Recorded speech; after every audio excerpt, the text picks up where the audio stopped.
What's up, YouTube? It's Bob with Bob's Outdoors. As you can probably tell, it's deer season. And you can probably tell that I'm not feeling the best.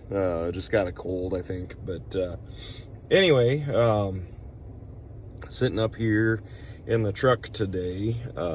It's snowing and cold and just kind of a crappy day. But my oldest son that's in college, today was basically the only day that he could go deer hunting. So I came and met him up here at our family's property up here, and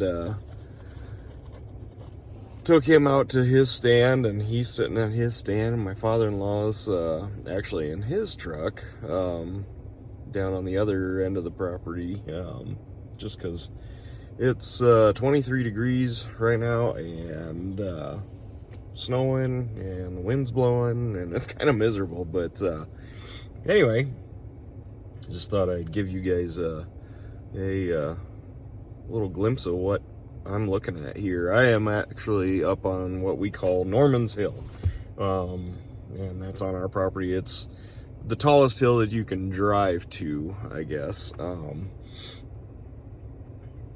in a pickup, I should say. There's taller ones here that you can drive to in a four-wheeler or side-by-side, but this one here, the one I'm sitting in right now, is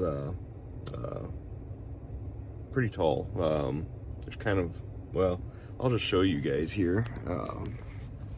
So I mean, when you look, you guys that say Nebraska's flat have not been in northeast Nebraska. It's a little hard to tell,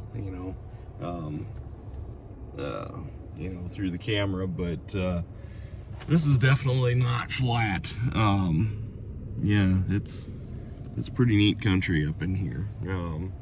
But yeah, so got the trusty pew pew sitting there. So but yeah, we'll see how this video goes, if YouTube decides to delete it or not. But I actually got my deer, my buck. It was a 5x6.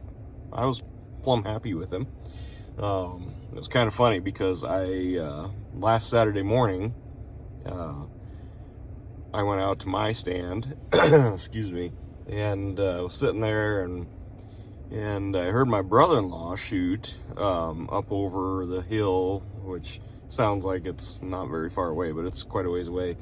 And I heard what I thought was a deer crash, like maybe his deer that he shot at was closer to me. We can't see each other or anything from our stands, but we're probably a quarter mile apart. But as you can see by that video, there's a lot of hills in between. So anyway, so I heard his deer crash, or what I think it was anyway, and then probably a half hour later, he went and got his four-wheeler and went in and got his deer. And when he started his four-wheeler, we kept our four-wheelers parked up on another hill kind of back behind us, and when he started his four-wheeler, it actually spooked a really nice buck out of the trees, cedar trees. There's real thick cedar trees up in here, and they're actually an invasive species that we're trying to control, but it's tough. But anyway, this buck came ripping up over the hill and down through the bottom where I am, and started up the other side. And the stand that I was in is real thick brush, and there was no getting a shot through there.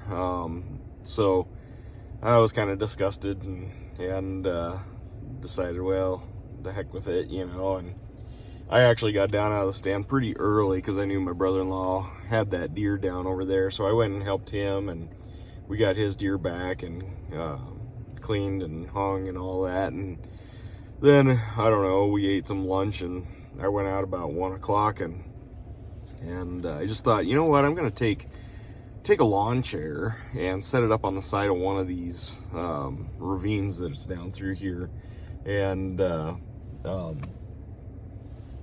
just see what I could see, you know. So, because the stand that I'm in, it's at the end of a ravine, but it's hard to get a good shot down through there because there's so much brush and trees and everything else, and like I said, these stupid cedar trees. So anyway, I did that. I took kind of a baby blue, it's actually my daughter's lawn chair, out of our camper, and threw it on the four-wheeler and took it out there, and I sat down in that, and I was probably sitting there 15 minutes with the wind to my back, blowing my scent right into where, you know, I was sitting there thinking, there's no way that I'm gonna see anything this afternoon, because my scent was getting blown right into the trees where, you know, I was thinking something might be, and I no more got done thinking that, and this buck comes ripping up over the hill, tongue hanging out. I mean, he'd been chasing hard, and he came down into that bottom, and I pulled up with the old 7 mag and shot, and he went about 10 yards and was down. So but yeah, he's a nice buck. I'll show you a picture of him. He's actually back at our place, but I took him to Yankton, South Dakota, to Dakota Archery. They do deer processing there, 2 different ways. You can just have it cut up for grind, or you can have it cut into steaks and all that. And we make sausage and everything out of ours, so I just had them cut it up into grind because I knew I wasn't gonna have time this week to do that. Plus, it was cold by the time we got him there. I mean, it was getting down to 11 degrees at night, I think 2 nights in a row.